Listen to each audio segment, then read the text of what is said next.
The morning sun cast a long shadow across the encampment as Elon stood at the entrance. He was a dominion of movement, a testament to a people as restless as the winds, and inside lay rolled maps beside ledgers and intricate contraptions. Elon Musk's mind was a whirlwind ever calculating. Earlier, a rider brought news of a grand tournament in the south. A nostalgic ache struck Elon. Years ago, before becoming chieftain, he was an adventurer famed for his spear and steed, his wisdom and wit. He almost felt the familiar heft of steel, the roar of a crowd, but such pursuits were luxuries now. His tribe's survival and expansion demanded unwavering focus. He dismissed the messenger. He imagined applause fading. Kadir! Elon's voice, with its slight hesitation, cuts the morning air. The collectors, their report. Are tributes from the outlying villages secured? Kadir, leaned and watchful, had approached.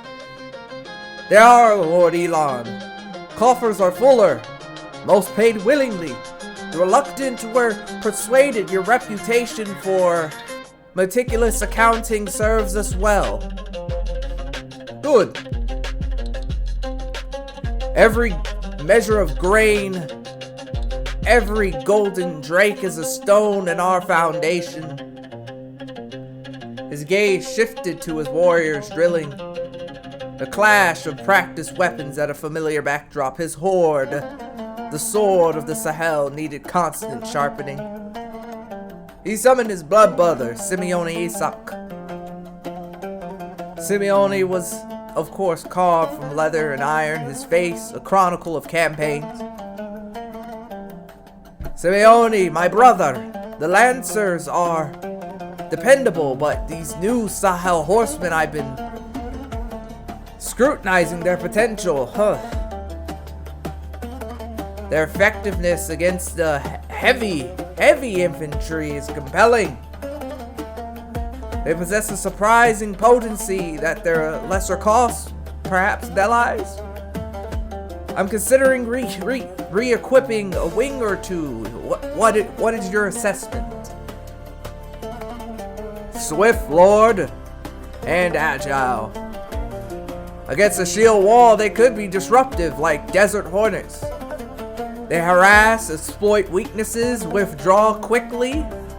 Lancers have greater impact in a direct charge, but Sahel riders offer flexibility. And saving in arms can mean more arrows or an additional scout unit. Ooh.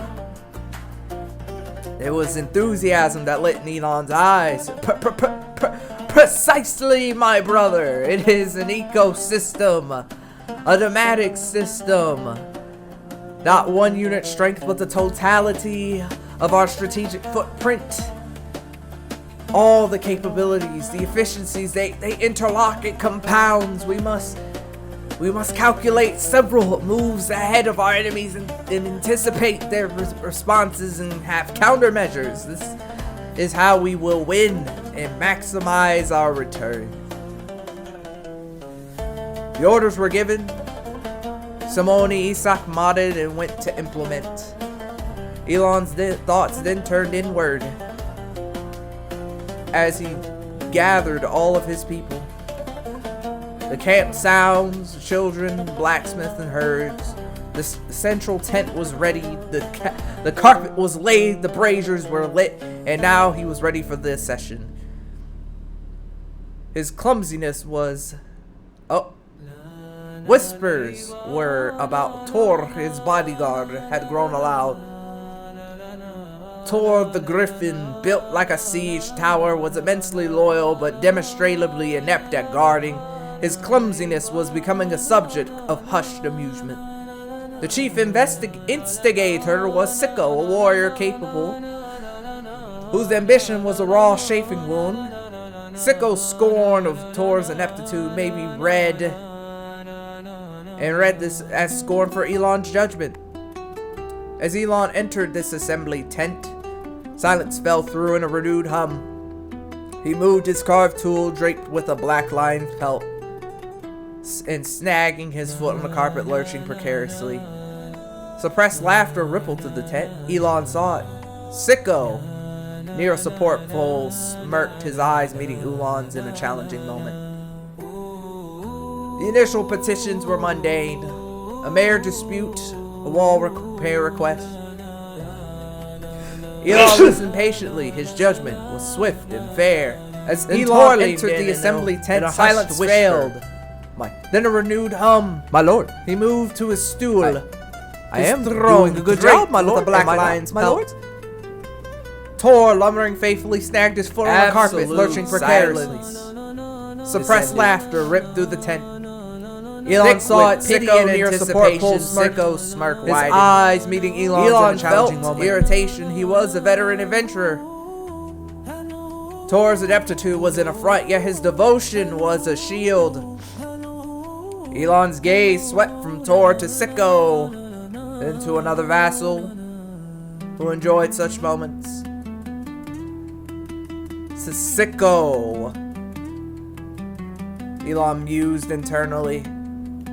A problem to be solved, disobedient, ambitious. To follow his lead, this oaf Tor is at least obedient.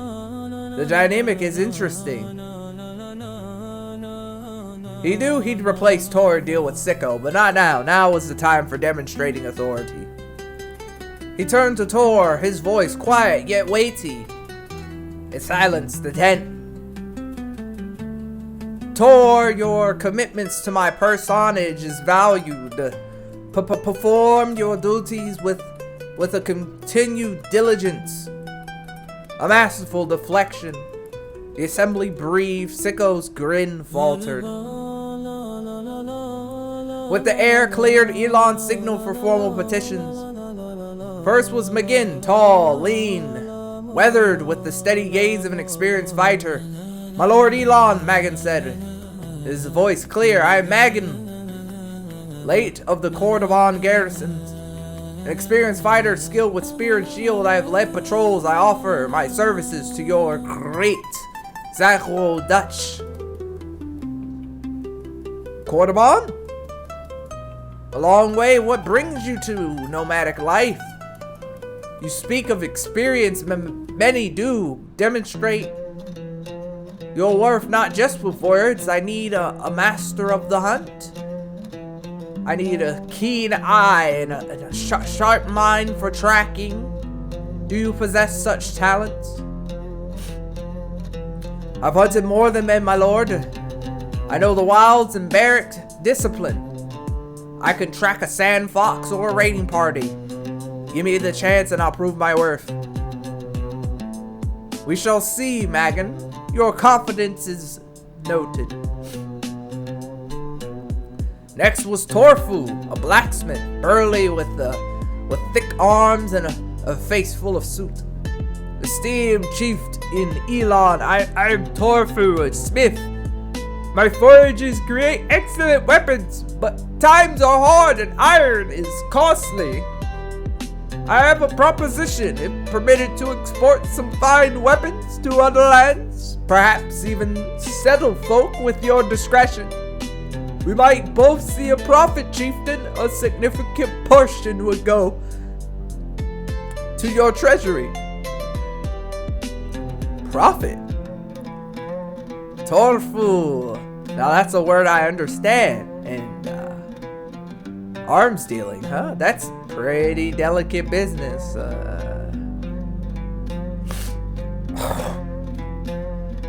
We cannot be merchants of death now. What kind of weapons and to whom do you intend to sell them to? And what is the share of this profit? Before Torfu could even conclude, Sebastian, an official from Elon's chancellery, gilded forward. He carried documents penned in flamboyant script. My most honorable and sagacious chieftain. While esteemed Torfu speaks of tangible assets, I, your humble servant, have been exploring avenues of a more ethereal yet no less profitable revenue streams. Ethereal? Revenue? Sebastian? Do elaborate. His eyes widened. Indeed, my lord, I've observed a hunger amongst the new wealthy merchants in Nubia. A yearning for nobility, for titles, Elon, for prestige, for modest administrative fee, and a generous contribution to your lordship's discretionary fund. We could create new minor titles, or find unclaimed grants of pastures to bestow. The most profitable exchange. We get the honors costing us virtually nothing. It will enrich us much. It was then that a murmur went through the court. Some showed intrigue and older warriors discussed. Elon, however, was impassive and his mind was racing. Short-term gold versus long-term corrosion. Selling titles with an anathema. Honor was earned, not bought. His silence stretched and Sebastian's smirk wavered. And Elon finally spoke. A voice dangerously quiet stutter.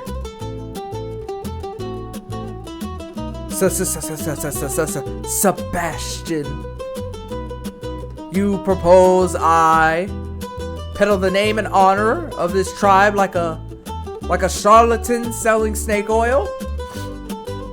The value of a title, Sebastian, lies in its rarity. Its authentic connection to service and merit. If any merchant with a fat coin purse can acquire such, all titles become meaningless. Why should I expend my own gold or diminish my prestige than to actively prevent such a devaluing enterprise? This is not a sound strategy, Sebastian. It's a path of fools and fleeting empires. The answer is no. With a wave of a hand, Sebastian paling, stammering an apology, he retreated. Elon addressed the court. Let it be known. Honor in this tribe is earned through valor, wisdom, and unwavering service. It will never be for sale. The pronouncement was met with approval. Elon rejected corruption and reinforced his core values. The court's business was far from over.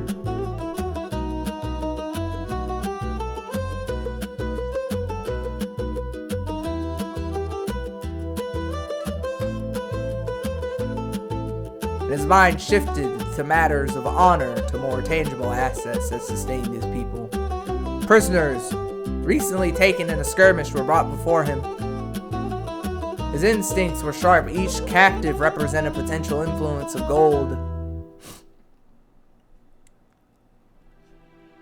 He's then walking towards looking at the captives. Elon was nodding. That one. A ransom will be substantial. Ensure it is paid promptly, Kadir. No unnecessary delays.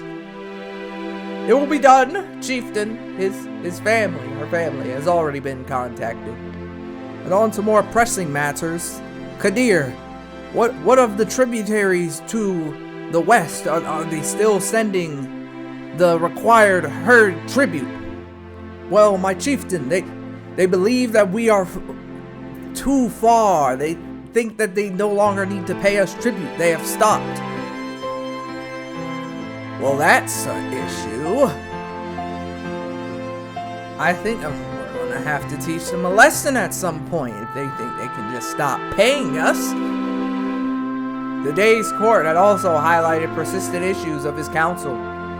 While men like the newly considered Magan offer promise, others like Sicko and Toe remain sources of friction. Elon knew he needed more truly competent and loyal commanders. And then his gaze drifted towards the training grounds where warriors drilled. The command structures needs strengthening, my brother.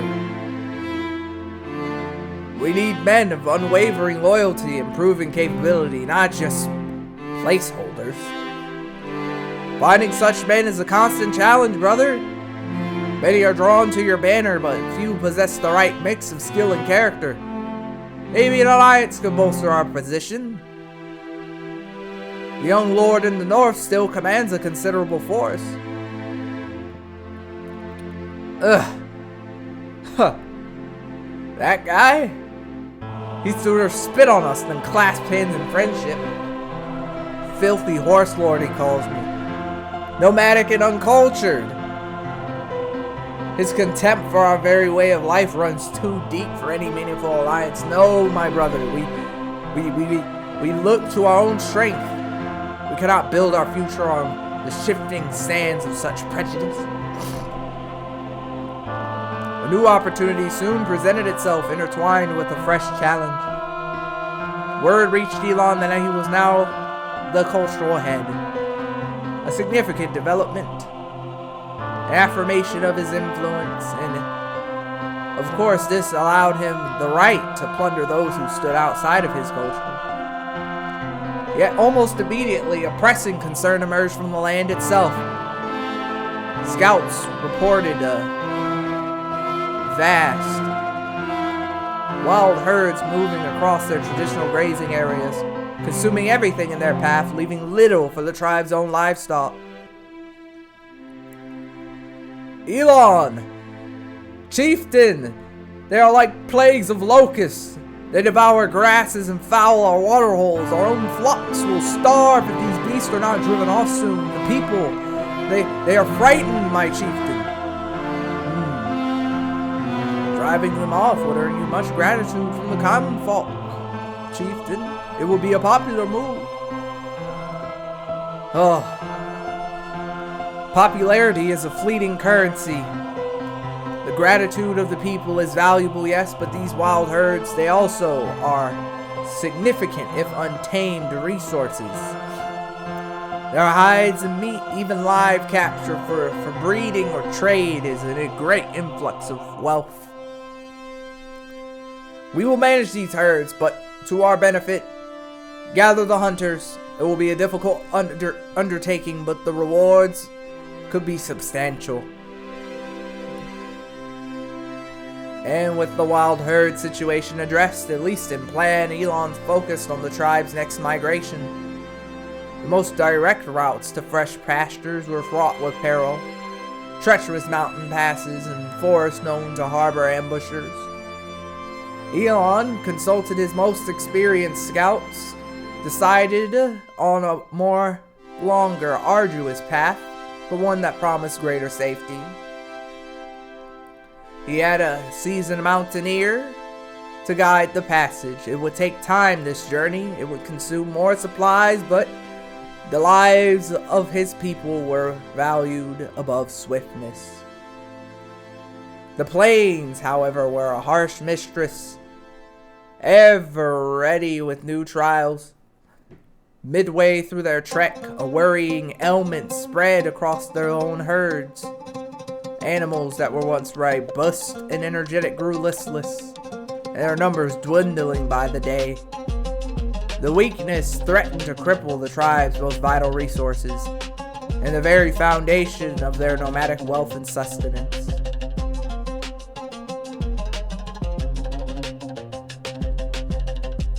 And Elon, in his temporary tent, was having a conversation with E2 the Gentle. Chieftain, the sickness spreads despite our efforts. Several animals are dying and many more without energy. If this continues, our entire herd is at risk. If we cannot halt this affliction, I fear for our future. We could spend more gold on remedies, scarce as the journey is, or some of our elders suggest we cull the sickness. It is a harsh measure, but it might prevent the healthy from succumbing. And honestly, we could save some money on the next feast. Oh, I'd rather not have a culling. We must not sacrifice our future. The tribe looks to its leaders to find solutions, not merely cut its losses when times are tough. Spend the gold. We will take the chance to save them. There is prestige in overcoming such adversity. Let us fight for our herds. Elon was a pragmatist at heart and had his resolves paid off. Whether it was such remedies purchased or tirelessly working with herders, a collective sigh of relief rippled through the migrating tribe, and finally they arrived and settled in their new lands. They were home for now, but the threats unyet seen existed, and the plains here always held a new test for what Elon needed, and the challenges still apparent.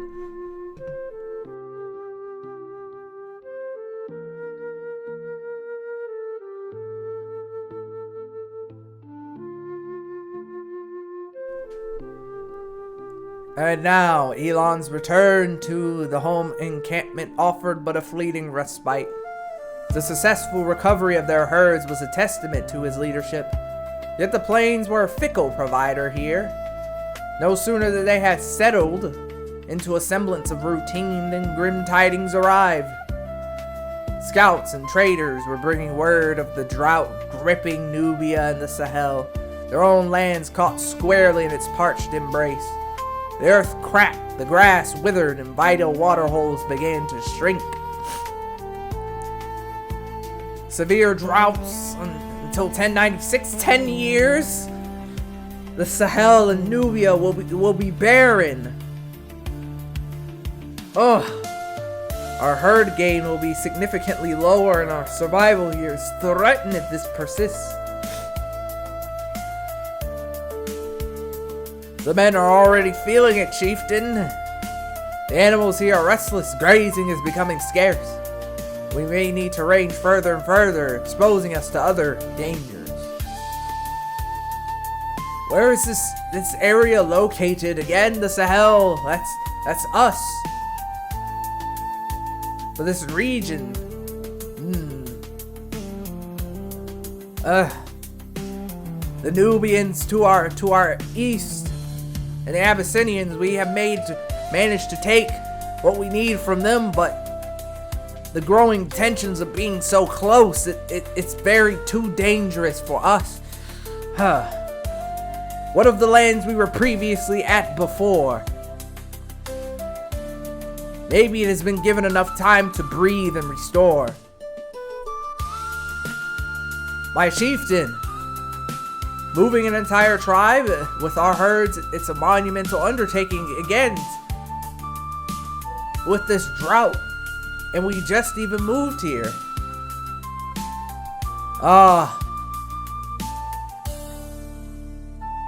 But my people, peril is a constant companion, but starvation is a certain end, and we need more options.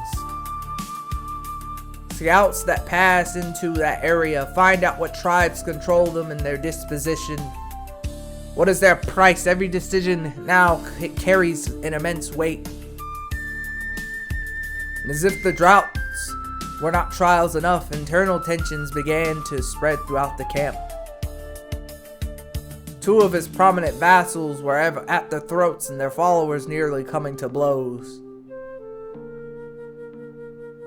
You have grazed here long enough, Tor. My people need sustenance too, or as the chieftain granted you sole right to the last green blades in this wasteland. My claim is as old as yours, sicko. Do not think you can bully your way to better pasture.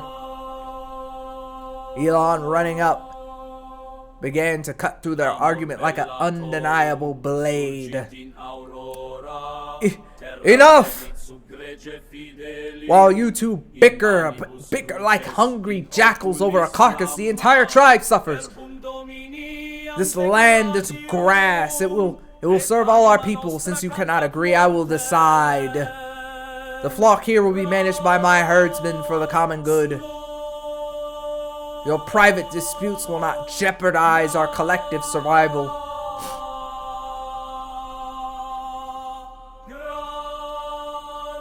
It was moments like these of decisive intervention quelling disputes. The undercurrents of desperation remained, and tragedy struck closer to Elon's heart. One of his knights, a loyal if somewhat impoverished man, was wounded in a skirmish. Elon rushed to his side. Hold fast. Fetch E2. Where is the turning kit? Does he have money? The knight's life could not be saved, and then the loss was compounded by a greater blow. His spy master succumbed to illness, a common peril. She had been his eyes and ears. Elon felt the absence of his friend and confidante. The sponge on the stick, as some had affectionately and crudely nicknamed her, to a preferred tool of discreetly cleaning messages from slates, was gone.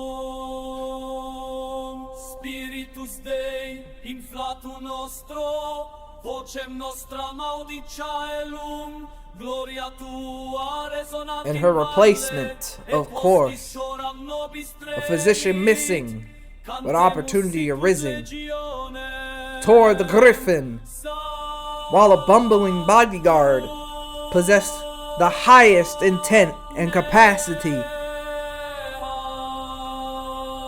for intrigue. Maybe his earlier acts was a disguise, a triage to deceive the court while plotting greater undertakings. Elon, recognizing this, appointed Tor, moving him over from just being a Kurlatai to a spy master.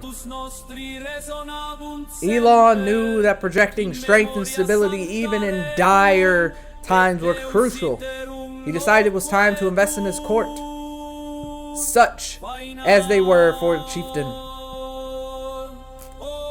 Kafir, we are beyond what we strictly need in terms of prestige, but our court itself feels temporary.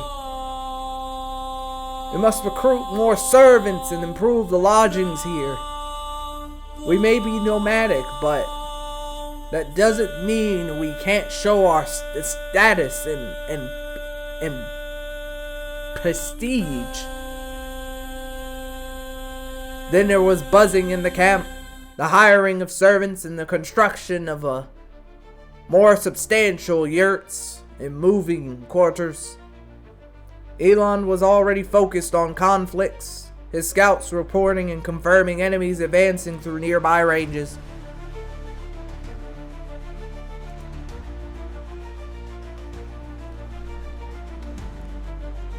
It was at this time Elon began to measure the weight of investing in the yurt, of staying in this place, and a constant surrounded of many enemies and tributes fading.